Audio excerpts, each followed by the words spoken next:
नमस्कार, मैं हूं आपके साथ हिमानी कल्याणी। आप देख रहे हैं महाकाल टुडे। आइए नजर डालते हैं आज की कुछ खास खबरों पर।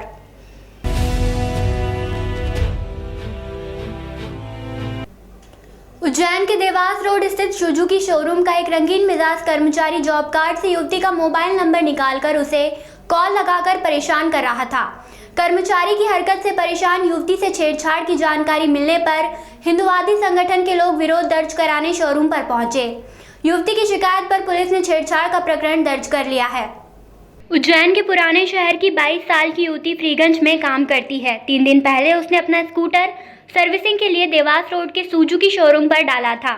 इस दौरान जॉब कार्ड से शोरूम कर्मचारी शोएब शेख ने उसका मोबाइल नंबर नोट कर लिया और उसे परेशान करने लगा।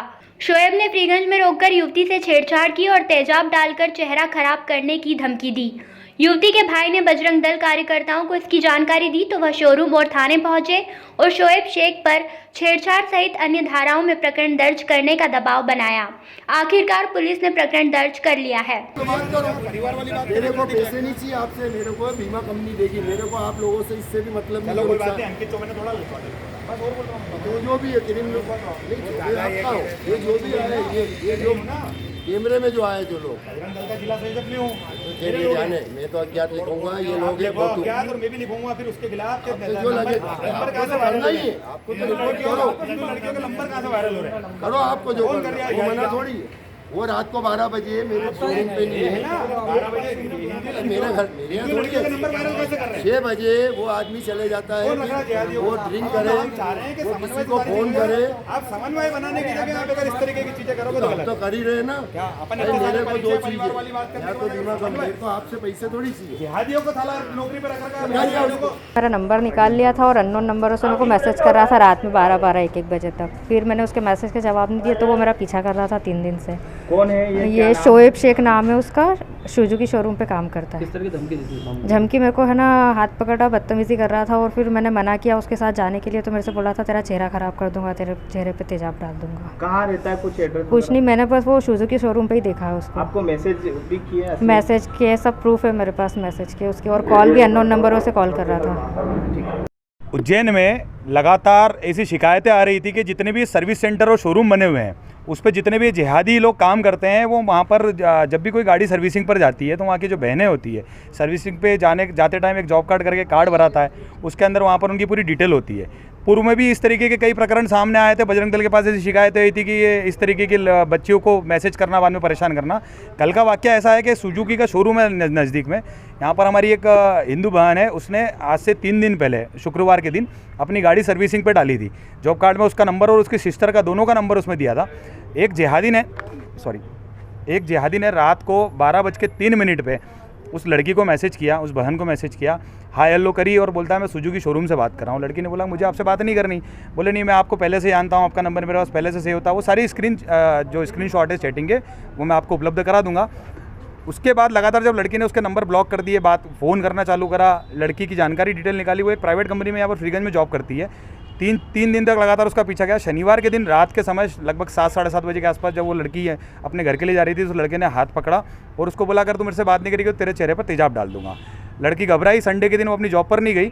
कल उसने उसके कुछ जो भाई है उन्होंने हम लोगों से संपर्क करा। हमने यहाँ पर प्रशासन में बात करी, यहाँ पर टीआई साहब के पास आए और जो बहनें हैं वो यहाँ पर रिपोर्ट डालने के लिए आई है और जो छेड़छाड़ी की और जो तेजाब डालने की बात करी है उसके खिलाफ कायमी करवा रहे हैं। ये सुजुकी का मालिक किस तरह की बात है? ये जो गुप्ता जी करके यहाँ सुजुकी के मालिक आए हैं, उनका सबसे बड़ी जिम्मेदारी एक शोरूम की मालिक की होती है, क्योंकि जो भी व्यक्ति अगर आज हम भी अगर किसी जगह पर जाएंगे, किसी शोरूम पर जाएंगे तो उसके मालिक को देख के, उस ब्रांड को देखकर जाते हैं। मालिक का कहना ऐसा है कि मेरी जवाबदारी नहीं बनती है, उस लड़के ने अगर कुछ गलत कराया तो आप उस लड़के से आप बदला लो, मुझे उससे कोई मतलब नहीं, रात को 12 बजे को मैं उसकी पहरेदारी करूँगा। तो बड़ा ही निंदनीय बयान है उनका। प्रशासन से उनके खिलाफ भी जो भी उनके खिलाफ कार्रवाई हो सकती है उसकी मांग हम करेंगे। हाँ, सुजुकी एक से शोरूम पे कोई बालिका जो है वो सर्विसिंग कराने गई थी। वहाँ से शोरूम पे काम करने वाले व्यक्ति ने नंबर प्राप्त कर मैसेज वगैरह किए थे और उसको रास्ते में रोक के और जो है अश्लील हरकत करने का प्रयास किया था। उसमें आज मामला दर्ज किया जा रहा है। सर, तेजाब फेंक के भी धमकी दी है? हाँ, उसको देख लेने की धमकी दी थी उसमें कि हाल ठीक नहीं होगा, तो वो भी इसमें दर्ज किया जा रहा है। मामलों में हो रहा है। सुजुकी शोरूम वाले के खिलाफ भी कार्रवाई की जाएगी सर?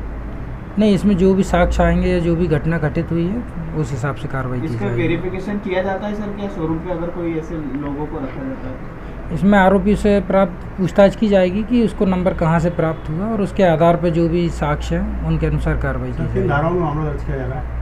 अभी 354, 341, 506, 354 डी में अपराध पंजीबद्ध। आज सुबह संभागायुक्त आईजी, डीआईजी, कलेक्टर एवं एसपी ने नागचंद्रेश्वर मंदिर पर पूजन अर्चन किया और 118 किलोमीटर की पंचक्रोशी यात्रा मार्ग का निरीक्षण कर पंचक्रोशी मार्ग पर की जा रही तैयारियों का जायजा लिया। उज्जैन में 118 किलोमीटर की पंचक्रोशी यात्रा के लिए जिला प्रशासन श्रद्धालुओं के लिए छांव, शीतल पेय पदार्थ, जल सुरक्षा व जरूरी मूलभूत सुविधाएं जुटाता है। यात्रा के दौरान यात्रियों के लिए जिला अस्पताल पैरों का मलहम उपलब्ध करवाता है। वन विभाग इस मार्ग पर वर्ष भर पेड़ लगाता है। पंचक्रोशी उज्जैन की पारंपरिक यात्रा है जिसमें ग्रामीण श्रद्धालु बड़ी तादाद में आते हैं। अब शहरियों के साथ अन्य प्रदेशों से भी श्रद्धालुओं का कारवां आने लगा है। वहीं धार्मिक प्रकल्प पूरा करने से अफसरों की भी मनोकामना पूरी होती है। कोरोना संक्रमण के चलते पंचक्रोशी यात्रा पिछले 2 सालों से नहीं हुई थी। इस बार बहुतायत में श्रद्धालुओं के आने की संभावना बनी हुई है। पंचक्रोशी यात्रा उज्जैन की पारंपरिक यात्रा है। इस यात्रा में आने वाले देव पिंगलेश्वर, कायावरुणेश्वर, विवलेश्वर, धुनेश्वर और नीलकंठेश्वर हैं। हिंदू धर्म शास्त्रों में पंचक्रोशी यात्रा का काफी धार्मिक महत्व बताया गया है। यह पंचक्रोशी यात्रा मुख्य रूप से महाकाल की नगरी उज्जैन से शुरू होती है। उज्जैन में यह यात्रा वैशाख मास में शुरू होती है। विद्वानों का ऐसा कहना है कि वैशाख मास जैसा शुभ कोई अन्य मास नहीं होता है। सतयुग के जैसा कोई और युग नहीं, वैद के जैसा कोई अन्य धर्मशास्त्र नहीं और गंगा के समान कोई दूसरा तीर्थ नहीं होता। माना जाता है कि वैशाख में पंचक्रोशी यात्रा और भगवान विष्णु की उपासना से अज्ञान दूर होता है। उज्जैन कलेक्टर आशीष सिंह ने बताया कि पंचक्रोशी यात्रा उज्जैन की पारंपरिक और महत्वपूर्ण यात्रा है। 2 सालों के कोविड संक्रमण के अंतराल के बाद ये यात्रा निकलेगी। इसमें 4 प्रमुख पड़ाव स्थल और 3 उप पड़ाव स्थल रहते हैं। उन सभी पर आज भ्रमण कर व्यवस्थाओं को देखा गया है और श्रद्धालुओं की मूलभूत सुविधाओं के लिए आवश्यक निर्देश अधिकारियों को दिए गए हैं। भीषण गर्मी को देखते हुए पूरे मार्ग में पानी और टेंट लगाकर श्रद्धालुओं की रुकने की भी व्यवस्था की गई है। परंपरागत रूप से जो पंचक्रोशी यात्रा होती है पिछले 2 साल से कोरोना के कारण स्थगित थी, दिक्कतें थी। इस बार मैं समझता हूँ कि सब खुल के इसमें पार्टिसिपेट करेंगे। 25 तारीख से ये प्रारंभ हो रही है। तो अभी प्रारंभ किया है, पूरा रूट हम देखेंगे, क्या क्या व्यवस्था है उसका निरीक्षण करेंगे। कलेक्टर, एसपी और उनकी टीम के द्वारा पहले ही व्यवस्थाओं के संबंध में एक दौरा करके निर्देश दिए गए। आज पुनः दौरा करते हुए देखा जाएगा कि क्या कितना पालन हुआ और क्या आगे कोई और रिक्वायरमेंट्स होगी। तो श्रद्धालुओं को किसी तरह कोई दिक्कत नहीं है उसके बारे में निर्देश दिए। सर, इस बार भीषण गर्मी को देखते हुए कुछ विशेष व्यवस्था की जाएगी। जैसे हमने आपको बताया है कि पूर्व में कलेक्टर महोदय द्वारा पूरे रूट का निरीक्षण करके निर्देश दे दिए गए हैं। ठंडे पानी के बाकी व्यवस्थाओं के संबंध में आप सभी को ज्ञात है। अभी देखते हैं कि उसमें क्या क्या व्यवस्थाएं हो गई हैं और क्या और सुधार की आवश्यकता होगी। उसके अनुसार रूट पूरा करने के बाद ही बता पाए। अभी तो प्रारंभ। देखिए, पंचक्रोशी यात्रा बहुत महत्वपूर्ण है उज्जैन के लिए और इस बार 2 सालों के अंतराल के बाद कोविड में चूंकि यात्रा प्रतिबंधित थी, अब ये यात्रा इस बार आने वाली है और उम्मीद है कि पिछली बार से अधिक संख्या में श्रद्धालु इसमें शामिल होंगे। इसमें जो 4 पड़ाव स्थल और 3 उप पड़ाव स्थल रहते हैं, उन सभी पर आज हमारे और एसपी साहब के द्वारा जो प्रमुख अधिकारी हैं विभागों के, उनके साथ भ्रमण किया गया और श्रद्धालुओं से संबंधित जितनी भी तैयारियां होती हैं, चाहे वो टेंट से संबंधित हों, लाइटिंग से संबंधित हो, पानी से संबंधित हो, शौचालय साफ सफाई संबंधित हो, सभी की समीक्षा करी गई और मौके पर ही सभी जो संबंधित अधिकारी हैं उनको निर्देश प्रदान किए गए हैं। हमारी तरफ से श्रद्धालुओं के लिए आवश्यक जितनी भी सुविधाएं हैं उनको समय रहते पूरा कराया जाएगा, जिससे कि बड़े सुगम ढंग से यात्रा संपादित हो। उज्जैन के थाना सेंट्रल कोतवाली क्षेत्र में बीती रात चोरों ने एक घर को निशाना बनाया, जहां से वे 20,000 कैश और करीब 4 लाख से अधिक के जेवरात चोरी कर ले गए। रहवासियों ने आरोप लगाया है कि 1 हफ्ते में यह चोरी की तीसरी वारदात है और पुलिस अब तक चोरों का पता नहीं लगा पाई है।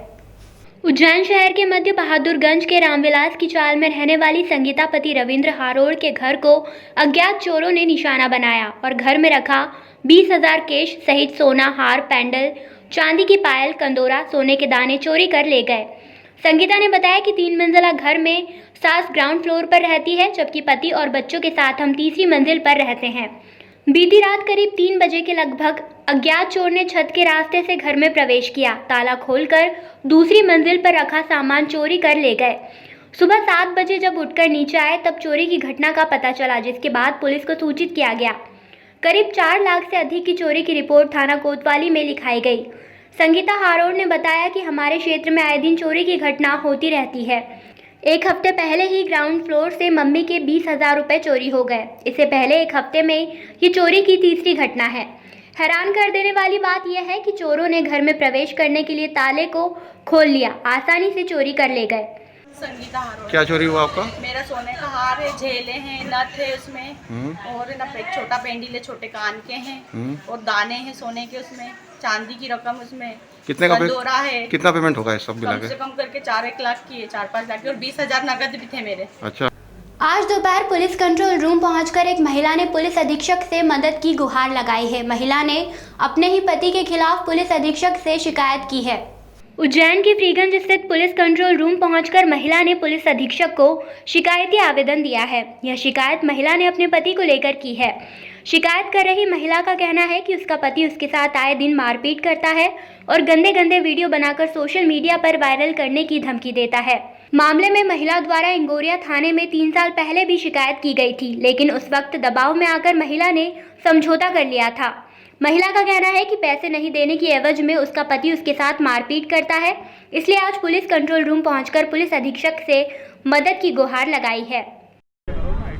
जी, मेरा पति सुनील विहोंदिया मेरा गंदा गंदा वीडियो निकालता है, उसके बाद मुझे ब्लैकमेल करता है, इतने पैसे ला। उसमें मेरी सास भी शामिल है और मुझे राजकोट ले गया था। राजकोट मुझे और मेरी छोटी सी लड़की है 3 साल की, हम दोनों को छोड़ के आ गया और मेरे घर वालों को बोलता है तुम्हारी लड़की कहाँ है, भाग गई हो तो किसी के साथ, और ऐसे पूरे परिवार में वो फैला रहा है, बोले वो लड़की भाग गई है तुम्हारी, और मुझे गंदे गंदे वीडियो बनाते हुए मुझे ब्लैकमेल कर रहा है, पैसे के डिमांड करता है।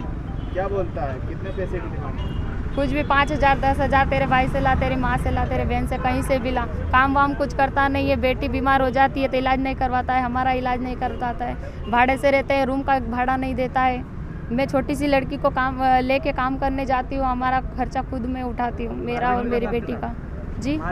जी मेरे को हाँ चोट भी आई है, सिर में भी चोट है, हाथ पैर में भी चोट लगी थी, करीब इसको 5-6 दिन हो गए, सिर में अभी भी है निशान। थाने पे शिकायत भी की थी आपने पहले? कौन से थाने पे? जी मैंने पहले 2-3 साल हो गए जब मैंने शिकायत की थी इंगोरिया थाने पर, लेकिन फिर वापस राजीनामा दे दिया था कि सुधर जाएगा, लेकिन वो नहीं सुधर रहा है और मेरा वीडियो निकाल के वो मुझे ब्लैकमेल कर रहा है कि वायरल कर दूंगा। है आपका ससुराल? हरनाउदा। मायका कहाँ है आपका? कंडारिया जी, उज्जैन। अभी तक कोई कार्रवाई हुई पुलिस की तरफ से? नहीं, अभी नहीं हुई है। उज्जैन में पुलिस कंट्रोल रूम के सामने उस समय विवाद की स्थिति निर्मित हो गई जब नगर निगम की गैंग पुलिस कंट्रोल रूम के सामने बनी निर्माणाधीन बिल्डिंग के अवैध निर्माण को तोड़ने के लिए पहुंची थी, जिसमें निगम की गैंग ने बेसमेंट में बनी दुकानों को जेसीबी की मदद से तोड़ दिया। उज्जैन में फ्रीगंज स्थित पुलिस कंट्रोल रूम के सामने उस समय विवाद की स्थिति निर्मित हो गई जब निगम के इंजीनियर वहां बनी निर्माणाधीन बिल्डिंग का अवैध निर्माण तोड़ने के लिए पहुंचे।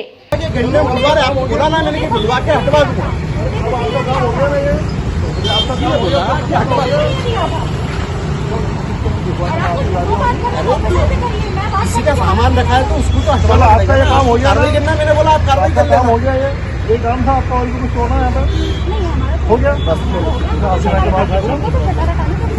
चला देंगे, देखो असल ओपन पार्किंग है, उस पर आपने बोला था मेरा से ये बोर्ड की आती थी हटवा देंगे,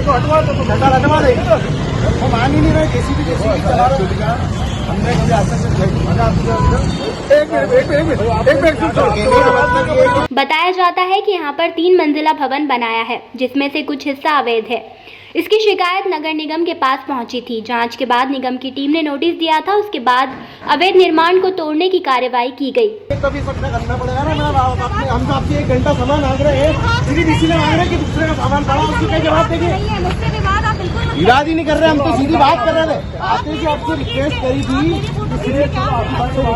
कि 2 घंटे दे दो, आप हटवा देंगे, खुद हटवा देंगे। उज्जैन नगर पालिका निगम की टीम द्वारा पुलिस कंट्रोल रूम के सामने बने 3 मंजिला बिल्डिंग के अवैध हिस्से को धराशायी कर दिया। कुछ दिन पहले भी इसी बिल्डिंग पर निगम की टीम ने कार्रवाई की थी। उस वक्त भी निगम ने आधी अधूरी बिल्डिंग को तोड़कर इतिश्री कर ली थी। इसके बाद शिकायतकर्ता ने सीएम हेल्पलाइन में शिकायत की थी। एक बार फिर दुकान कंप्लीट होने पर नगर निगम को कार्रवाई की शिकायत की गई थी। उसी को लेकर आज नगर निगम के अधिकारी मौके पर पहुंचे और उन्होंने पार्किंग की जगह दुकानें बनाने पर तोड़फोड़ की। इस दौरान बिल्डिंग बनाने वाले बिल्डर भी पहुंचे और कार्रवाई को रोकने के लिए प्रयास करने लगे, लेकिन अधिकारियों ने एक न सुनी और दुकान पर जेसीबी चलाई। इस दौरान निगम में अधिकारी और बिल्डर के बीच तीखी बहस हुई। हालांकि नगर निगम ने केवल दुकान के बाहर की शटर ही तोड़ी। सर ऐसा है, एक्चुअली 15 दिन पहले नोटिस दिया गया था।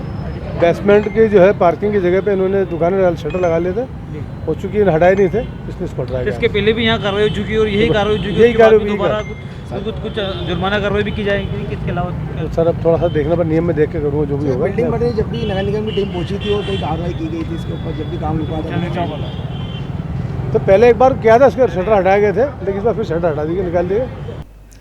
वैश्य महासम्मेलन मध्य प्रदेश उज्जैन इकाई के नेतृत्व में युवा जोड़ो अभियान का विधिवत शुभारंभ निपुण मांगलिक परिसर में आयोजित किया गया, जिसमें वैश्य समाज ने देश भर के युवाओं को जगाया और देश भर के वैश्य युवाओं को ताकत बनकर उभरने का मूल मंत्र दिया। वैश्य महासम्मेलन मध्य प्रदेश उज्जैन इकाई के नेतृत्व में युवा जोड़ो अभियान का विधिवत शुभारंभ निपुण मांगलिक परिसर में आयोजित किया गया। यहां महालक्ष्मी के समक्ष दीप प्रज्वलन के साथ कार्यक्रम प्रारंभ हुआ, जिसमें अतिथियों का स्वागत स्मृति चिन्ह व साफा बांधकर किया गया। यह जो दीप प्रज्वलित हो रहा है, यह तिमिर को दूर करता है, दिलों को उजाला से भर देता है। इस दीप को दिन की श्रीमान लाठी जी का और का स्वागत है। कृपया जोरदार करताल ध्वनियों से अपना स्वागत कीजिए।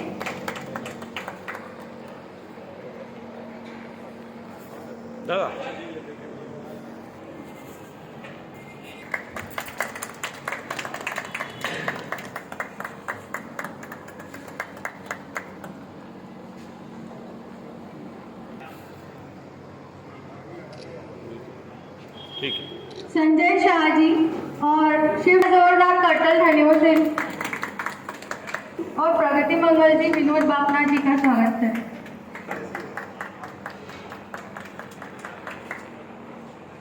एक बार हमारे अतिथियों के हौसला अफजाई सभी का स्वागत करें। जिंदाबाद जिंदाबाद। मुख्य अतिथि के रूप में उत्तर प्रदेश के पूर्व कैबिनेट मंत्री रजनीकांत गर्ग, विशेष अतिथि प्रदेश महामंत्री वैश्य महासम्मेलन सत्यनारायण राठी, मुख्य वक्ता विनोद बाफना, युवा प्रदेश प्रभारी एवं अध्यक्षता राजेश अग्रवाल, संभाग अध्यक्ष तरुण शाह, प्रदेश महिला संभाग प्रभारी प्रगति मंगल, उपाध्यक्ष अशोक सोमानी, प्रदेश मंत्री अंबालाल माहेश्वरी, शहर अध्यक्ष सुनील गुप्ता, युवा संभाग अध्यक्ष राजेश गर्ग, शहरी युवा अध्यक्ष दीपक गर्ग, नगर सचिव मंचासीन थे।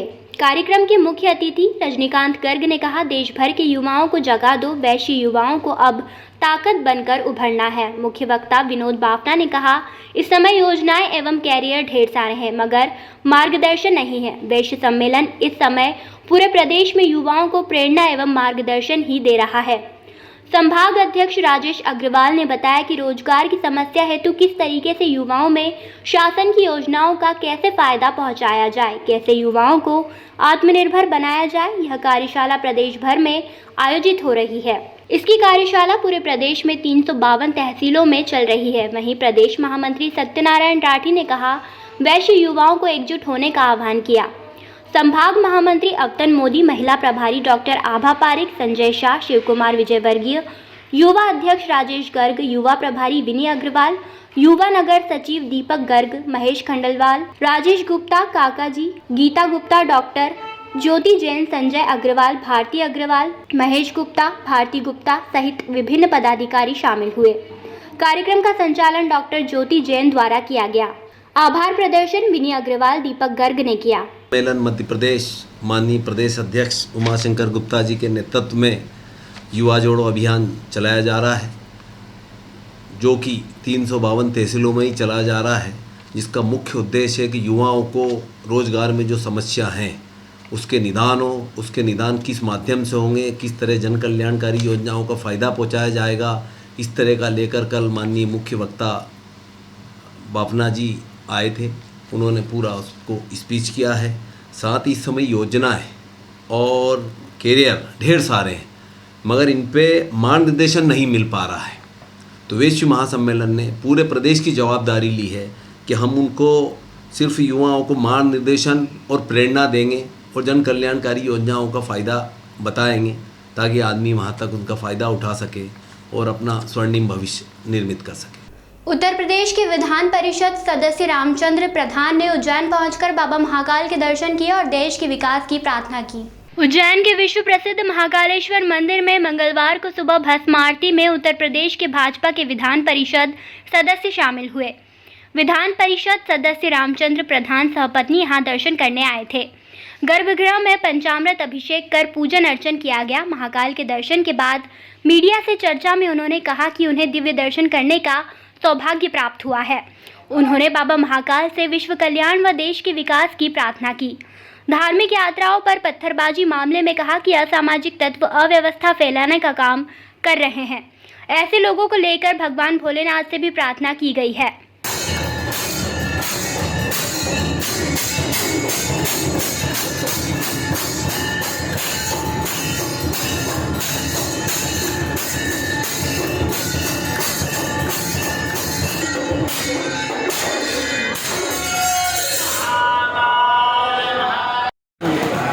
के दर्शन दिव्य दर्शन हुए, ये मुझे सौभाग्य आज प्राप्त हुआ और आज मैं बाबा से यही प्रार्थना करता हूँ कि विश्व का कल्याण करें और हमारे देश का सर्वोपरि कल्याण करें। ऐसी भावना के साथ मैं सारे बाबा से यही प्रार्थना है कि हमारे देश का कल्याण हो, सभी सुखी हों, संपन्न हों, कोई कष्ट में न रहे और हमारे माननीय प्रधानमंत्री जी जो संकल्प लेकर चले उसमें पूरा देश का कल्याण करने के लिए उसमें बाबा आशीर्वाद दें और सब करते।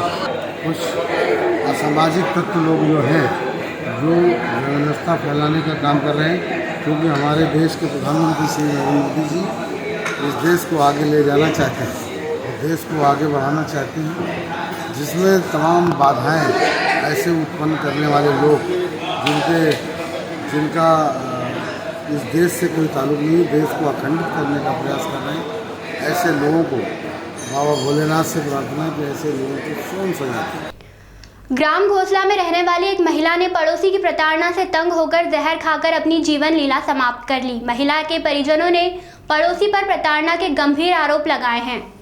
उज्जैन जिले के गांव घोसला में छतरी चौक मोहल्ले में रहने वाली एक महिला ने जहर खाकर आत्महत्या कर ली। मामले में थाना राघवी पुलिस ने मर्ग कायम किया है। वहीं जिला चिकित्सालय में शव का पोस्टमार्टम भी करवाया गया है।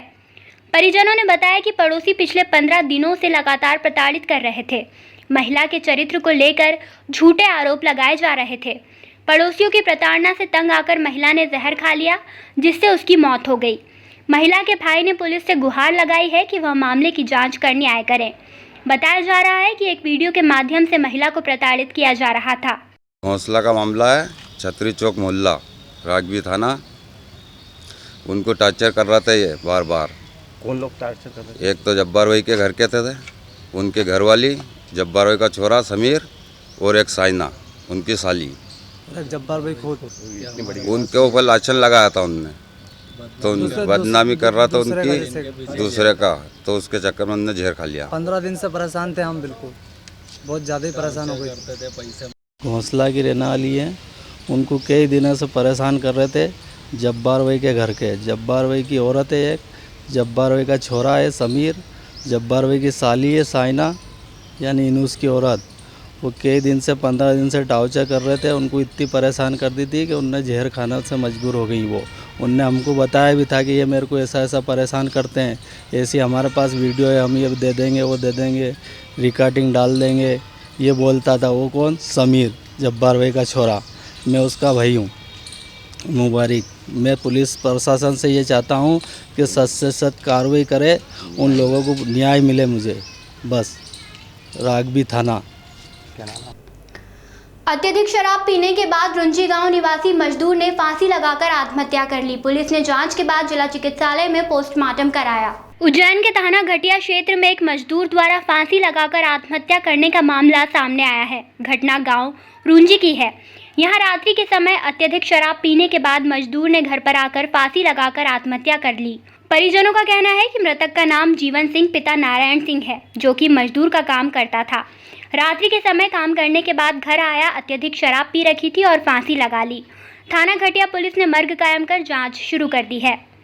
ये रुंजी गांव का मामला है और इसमें ये कुछ शुक्ला वगैरह भरने गए थे, उसमें ये दारू वगैरह पी के आए थे। दारू इतनी हता पी थी, उसके कारण क्या पता किसी ने कुछ बोलचाल भी नहीं, बच्चे भी छोटे हैं। जिसके बाद जो ये 2-3 बजे के समथिंग लगा ली इनने फांसी। लाए तब तक यहाँ पर लेट हो गए 15-20 मिनट। डॉक्टर ने बोला कि लेट हो गए यहाँ तक। क्या नाम था इनका जीवन सिंह और पिताजी का नाम नागू सिंह, नारायण सिंह। ये मजदूरी करते थे। उज्जैन के महाकाल मंदिर में राजाधिराज बाबा महाकाल की भस्म आरती भस्म रमाकर की गई। बाबा का जलाभिषेक कर श्रृंगार के बाद श्री पंचायती महानिर्वाड़ी अखाड़े के प्रतिनिधि ने बाबा को भस्म अर्पण की। भस्म आरती के दौरान बाबा का आकर्षक श्रृंगार किया गया। धार्मिक नगरी उज्जैनी में विश्व प्रसिद्ध बाबा महाकाल के दरबार में प्रतिदिन होने वाली बाबा महाकाल की भस्म आरती तड़के 4 बजे की गई। यहां बाबा महाकाल का आकर्षक और नयनाभिराम श्रृंगार किया गया। श्रृंगार के पश्चात बड़े हर्षोल्लास के साथ बाबा की भस्म आरती की गई। ऐसी मान्यता है कि बाबा महाकाल की एक झलक पाने से हर व्यक्ति विशेष हो जाता है।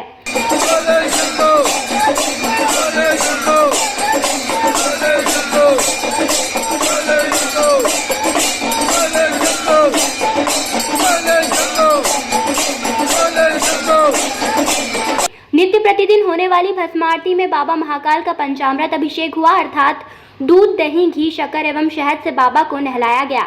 उसके बाद चंदन का लेपन कर सुगंधित द्रव्य चढ़ाए गए और बाबा को भांग और सूखे मेवे से श्रृंगारित किया गया। इस बीच पंडितों द्वारा मंत्रोच्चारण किए गए। फिर बाबा को वस्त्र ओढ़ाकर भस्म रमाई गई। भस्मीभूत होने के बाद झांझ, मंजीरे, ढोल, नगाड़े, शंखनाद और जय महाकाल के उद्घोष के साथ बाबा की भस्म आरती की गई।